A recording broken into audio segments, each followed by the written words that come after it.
मैं डिप्रेशन में चली गई और डिप्रेशन में जाने के बाद धीरे धीरे मुझे नींद आना बंद हो गई। मुझे इंसोमेनिया था। मेरे को पूरी पूरी रात नींद नहीं आती थी। मैंने एक संकल्प किया 40 दिन ध्यान करने का और मैं पिरामिड में डेली सुबह मॉर्निंग 6 to 7 ध्यान करने के लिए आने लगी। तो यहाँ पर जब मैं ध्यान करने आने लगी तो बहुत से मेरे ऐसे सवाल थे जो मेरे मन में चलते थे, उनके जवाब मुझे मिलने लगे।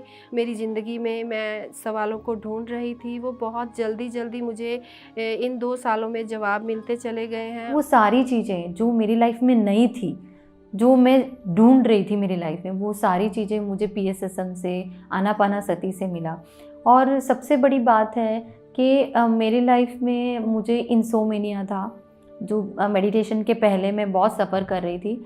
मुझे काफ़ी टाइम से, जैसे मैं बोल सकती हूँ 2 महीने 3 महीने मैं नींद नहीं ले पाती थी। मुझे वो टेंशन घेरा हुआ था, डिप्रेशन था। ऑफिस जाती थी तो कोई शांति नहीं थी, किसी को भी कंप्लेन कर देना, मतलब ब्लेम कर देना, ऐसे सब गॉसिपिंग करना, ऐसा सब बहुत होता था।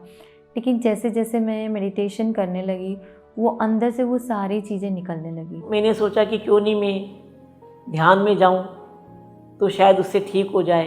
मेरे को पूरी पूरी रात नींद नहीं आती थी।